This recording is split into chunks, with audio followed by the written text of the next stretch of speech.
This is an exciting one today. After 2.5 years, we have a completely new mobile suit and regular release master grade. The first one since the Gundam Virtue, and it's a really cool and quite unique one.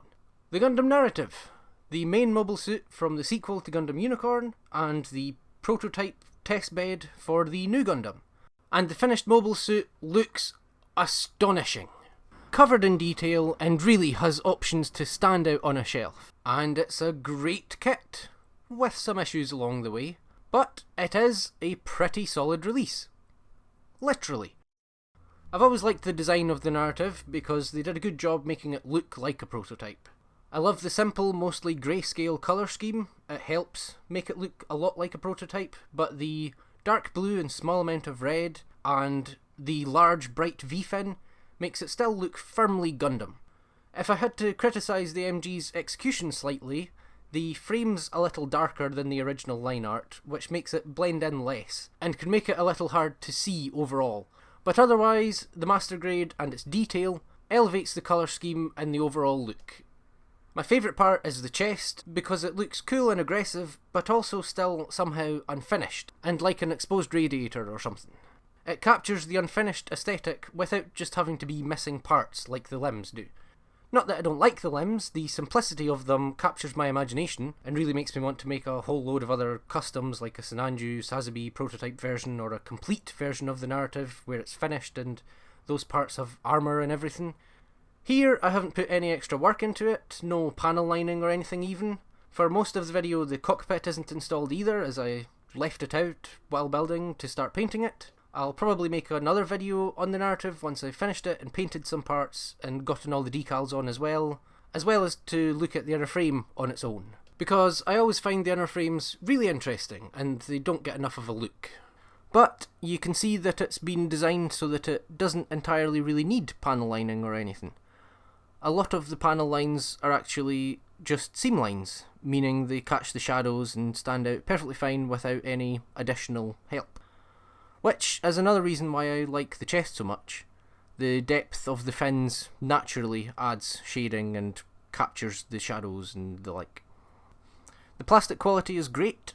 The white almost looks to be slightly metallic, and the inner frame is colour separated to have both grey and black parts to stop the parts that are on show from looking too bland.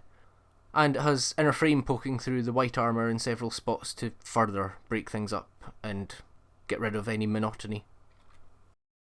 Even the bottom of the feet have some nice separation with yellow inside the thrusters, which is also the same for the backpack thrusters.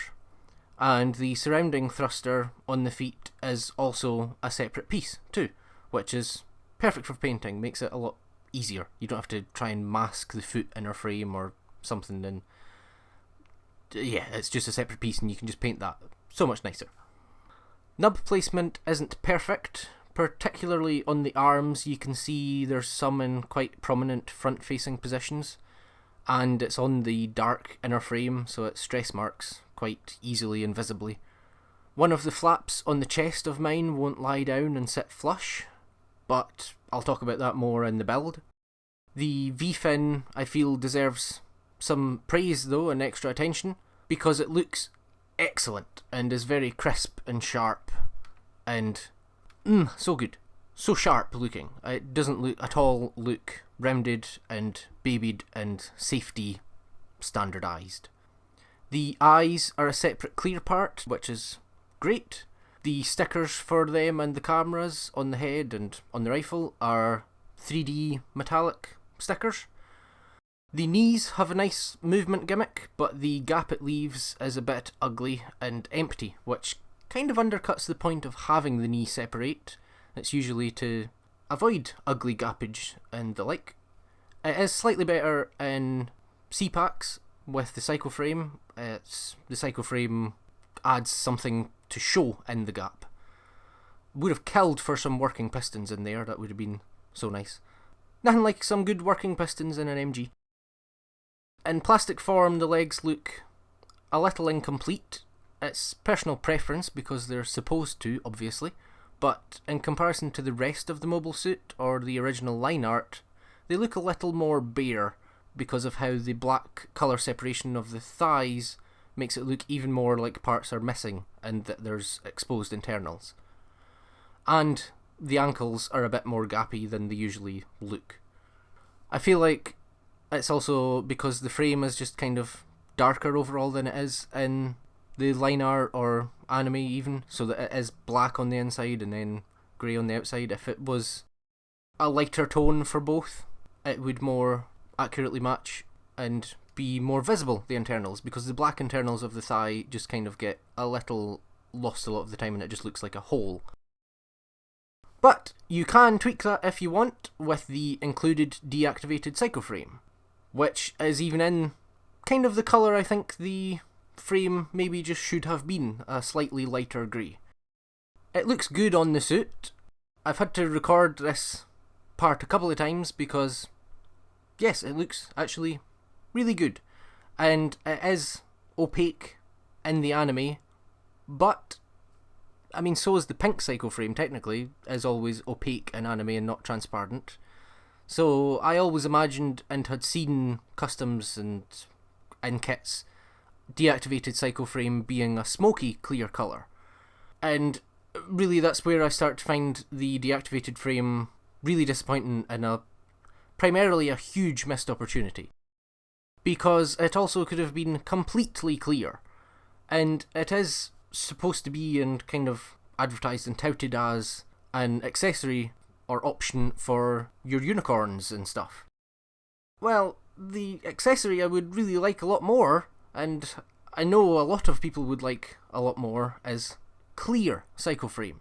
Like, the Cosmos LED kits wouldn't be as sought after if it wasn't for the clear frame that they include. I've seen people looking for just the clear frame and not even the LED kit.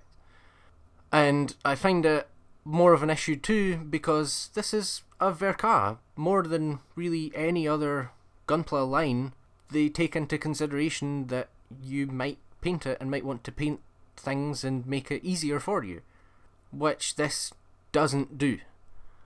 I can paint opaque inner frame style grey onto clear plastic. I cannot paint clear, either completely clear or clear blue or green or purple, anything onto opaque plastic. It's obviously not possible. So clear plastic would have been much preferred and I think much more popular. I think people would have bought the kit just for that, or you could have just sold the frame separately if you weren't going to use it. Because the deactivated frame is much larger runners than the pink frame. It includes a lot of parts that aren't used on the narrative at all because it's supposed to be able to be used on the Unicorn. So you're paying more for the most disappointing part of the kit. It does, thankfully, look good, and it's good for all of the people that would want an opaque frame without painting it. But, yeah, disappointing, and a missed opportunity. On to a more positive note though, the pink frame thankfully looks excellent. I don't have a Unicorn on hand to compare to, but I think it might be the best looking Psycho-Frame they've ever done, because it does say in the manual and on the website and everything too that they did tweak the sculpt and added more detail and sculpted on the inside, giving more angles and lines to catch the light. And I think that makes a slight subtle difference to the brightness and transparency of it and just the overall effect. But it's also because of the design of the narrative, where a whole load of the Psycho-Frame is just bolted onto the outside, on top of white armour. So it has a white background already there to reflect the light back through the Psycho-Frame and just give it even more light to catch. So combining the two, it looks really great and stands out a ton. But it isn't perfect again because of somewhat, in places, just the kind of necessities of the kit. There's holes for it to plug into, so it has, like on the shoulders, so there's no white background on parts and so you can clearly see there's a hole. It would have been nice if they had maybe included white stickers for the back of those parts. They would be recessed, so I don't know if it wouldn't match still, but it might help. And I would have liked them to do something like that anyway because of other parts like the thighs and the ankles and stuff where it is still just put onto inner frame. And the thighs especially, it's put onto black plastic, not even grey inner frame. So it's a lot dimmer and doesn't match, so the Psycho-Frame looks really quite inconsistent throughout the whole suit. That's still fine, it is Psycho-Frame, so it's not supposed to be exactly like perfectly consistent or anything. But I would have appreciated the extra care and attention, like the Perfect Grade Unicorns have silver stickers to go on the inside of the Psycho-Frame pieces. That's also because they have LEDs, but it helps reflect the light and make them more visible just altogether in general. But still, yes, it does look excellent as it is, and stands out, I'm pretty confidently say, more than any Psycho-Frame they've done before, which is great. And the pink being all on one runner makes installing it a kind of nice and easy-ish way to finish off the build. And it's nice that it's a straightforward and just kind of easy way to finish it, because with it being a kind of semi-transformable mobile suit with a core block on top, some parts of the build are more complicated than usual and I didn't really enjoy. The chest has an expanding function, but it feels kinda loosey-goosey and like it's just too free, because it only lines up with a small part when you fully pull it out, and it doesn't like clip into place when it's fully pulled out or anything either, so it still wiggles. It is fine, it clips closed, and it isn't actually loose or anything, but while you're building it, it doesn't feel great because it just keeps moving about and kind of flopping, and when you want it in the extended position, you have to hold it in the extended position. And then for the white armour on the sides of the chest, the small pegs, the hollowness in the armour itself makes it really hard to actually get the leverage necessary to attach the armour fully and properly to the inner frame. It's hard to tell if it even is in all the way too, as it can look done and in all the way, but actually still need pushed in slightly more. I think this is why the flap on the left side of the chest of mine doesn't close flush, because that's the side I did first, but I really can't tell. The armour and the pegs look like they're pushed in equally as far on both sides, so I don't know, but that's the only reason I can really think of, and that would make sense. So I need to go back and try and push that in and kind of disassemble the whole part. I'll do that when painting and showing the inner frame, I suppose. The panel that lifts slightly to give more room to the cockpit hatch also doesn't clip in, so until I had the entire torso together, I didn't understand exactly how to close it and how it should be sitting, and so it just kind of flopped about a little. Not flopped because it's not that loose, but it would just move around and didn't know how it was supposed to be. It looks like it should lightly tab in. There's 2 holes on the front and parts that look like they would go into them, but unless I'm wrong, they don't. I cannot get it to tab in and click and stay at all. It's only a problem during the build though, as once the whole torso is put together, there's less places for that piece to move, and so it just kind of sits where it should really easily. You can just, if it lifts while you move things and open the cockpit or that, you can just push it down and it goes exactly where you need it to. So it's only a problem during the build. The waist is similar because the whole thing can shift and you don't know while doing it if there's a specific position it should generally be in while building it, or what it's for, the shifting movement, and it just kind of keeps moving around as you try and work on it. It's especially annoying when it comes time to put the top layer on and the instructions tell you to slide in a part from the side, but depending how you have it, there might be no room, or there might be way too much room, and so it's looser than ever even and won't hold in at all, because it doesn't snap in or connect to anything until you add a piece on top that holds it in place and stops it from being able to fall out. So it's just kind of loose, and you need to close the waist around it using the weird waist shifting movement. Once you put on the top piece, it's not going to fall out or anything, but it does still move, as it eventually turns out, for great reason, but you don't necessarily know that while building it. The white armour on the top of the front is also a little awkward and was flopping around the entire time until I put the whole torso together, because the instructions don't entirely make it clear what you've to actually do with it once it's put on, and it actually takes a fair bit of force to clip closed. But thankfully when I finished the waist, the last few bits that connect to the core block pretty much forced it into the right position for me, and I just had to press on it a little at that point for it to fully clip into the closed position. But it was another part that was just kind of floppy while building it. The Core Fighter also has some of these issues. It's an intricate build with lots of parts. For it, my only small problem during the build was that it has you do it first, which for me personally I would have preferred to warm up first. But the only real issue came when it was time to transform it, because it doesn't seem to want to tab together. I think it does, or at least it is still solid in the end, but there is no feeling of the tab going in to let you know it's right. I think it does tab because there is a slight feeling of the tab coming out when you undo them, but it doesn't tab in. There's no feeling of it going in, and it's that time really that you need to know you've gotten it right, because there's a lot of moving parts and you don't know if you have things lined up. And then I was also a bit annoyed that I was doing all of this intricate building just for it to sit folded up in the Gundam forever, not doing anything, because it doesn't come with an extra simplified core block like the RX-78-2, for example, often does, or 2 core fighters, or anything, so that you can actually use the core fighter. The feet are also more complicated than average Gundam feet, but for them there was no mid-build instability and things clicked together really satisfyingly. The first time I closed the transformation part was a very nice, satisfying click. The only thing I noticed was it being difficult to see on the instructions what way around the flaps on the bottom of the feet are supposed to go, but that's easily fixed by just looking at the part and not being a dummy like me. What are those for anyway, by the way? I'd be surprised if they're feet hooks like the Gundam Thunderbolt has, but I don't know what else they could be. I'm sure I remember other suits having them too, like the new Gundam maybe? But I'm not sure, maybe I'm just being daft and I should know what they do. But I don't, so please let me know.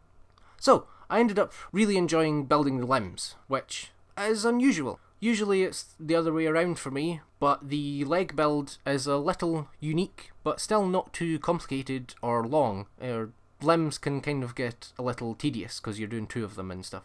I haven't had that for quite a long time because I just build them both at the same time and cut both parts out and just kind of keep them separately rather than have it do as it tells me and build them separately, which would annoy me.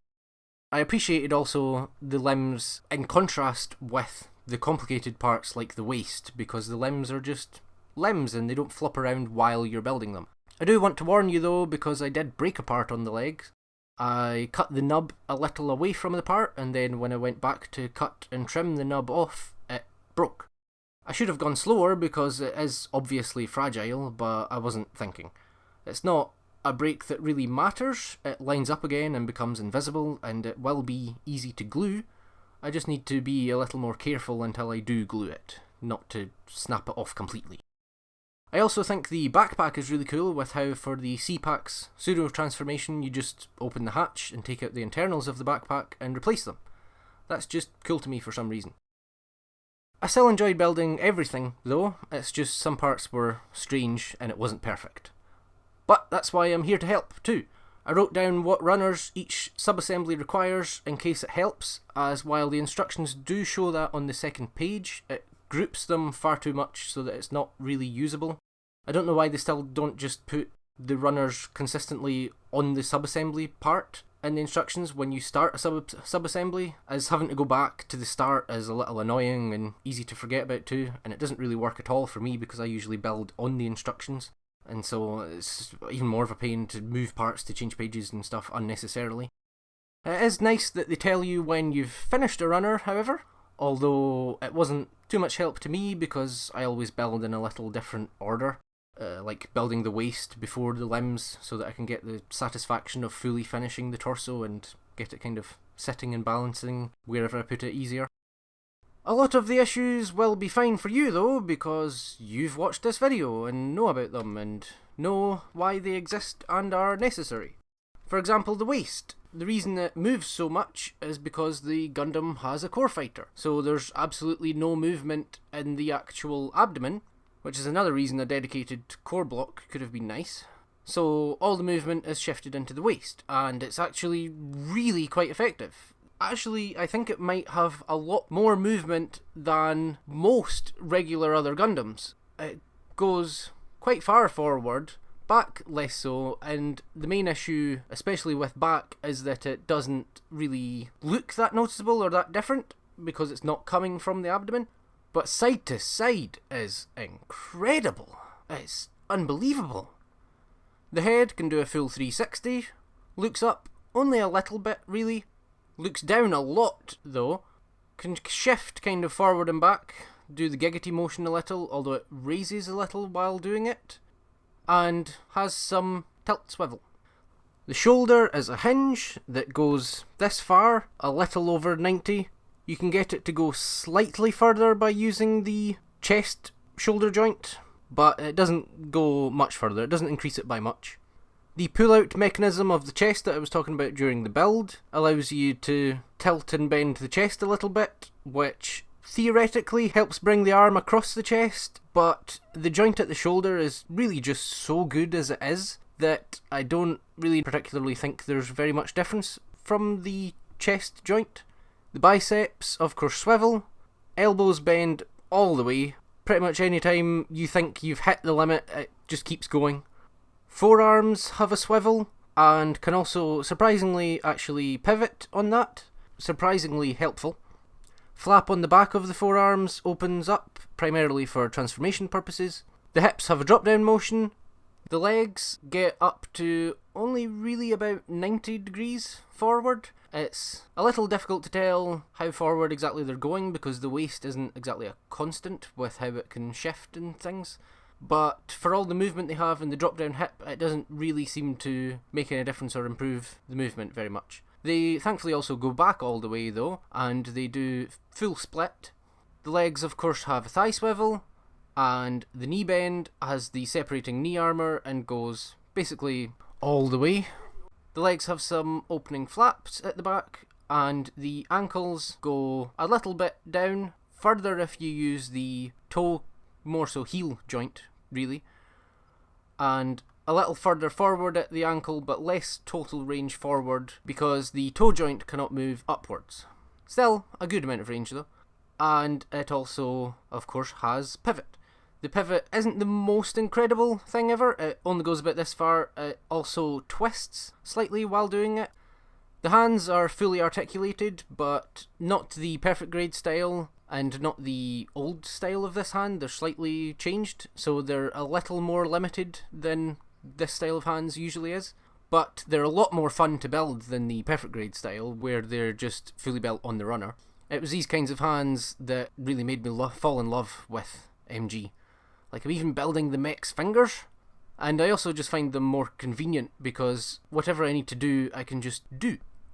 Unfortunately, the new design of these hands I do think is just worse than the slightly older style, like on the Sananju and stuff, because the 3 fingers only connect on 2 ball joints rather than 3, so unlike them, the older versions, you can't just nip and separate the fingers to have fully individual fingers. I don't really know why they've done this or changed it. I've not noticed any difference in stability or anything. But then I'm one of the people that's never had an issue with articulated fingers. And also it includes alternate fist hands, which I actually find a little strange. You can still just make a fist with the hands as they are. I haven't used these fist hands at all throughout the video, and I actually think the articulated hands make better looking fists because they don't have this solid plastic in the middle. And it kind of disappoints me because it's close to something I think they should just always be doing anyway, which is including at least 2 entirely different types and sets of hands. So, for example, yes, articulated fingers, but then also give a set of hands, pair of hands, that have, say, swappable fingers. Because I know some people really hate articulated hands. They did do a good job with the connection to the beam rifle though. It's a separate piece allowing you to clip it into the hand and then slot that back into the rifle handle, which is a fair bit easier than the old connection types. The beam rifle can either be built as a Jaegen's or the Narratives, and again it's a bit of the shame that they didn't just give you enough parts for both.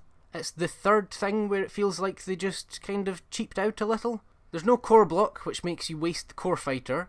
You don't get any alternate hands if you hate articulated hands, and you only have enough parts to build one of the types of rifle, which is even more of a disappointment because this isn't just Jaeger rifle reuse, it is a new, much improved Jaeger beam rifle. So if they had just doubled the runner and given you 2, you could go and give it to your Jaeger. Of course, the kit also does give you the Psycho-Frame options, but I would rather have a core block or a second beam rifle than deactivated frame, personally. There's also the shield though. It's well done and looks nice. The missiles being mostly white causes them to blend in a little.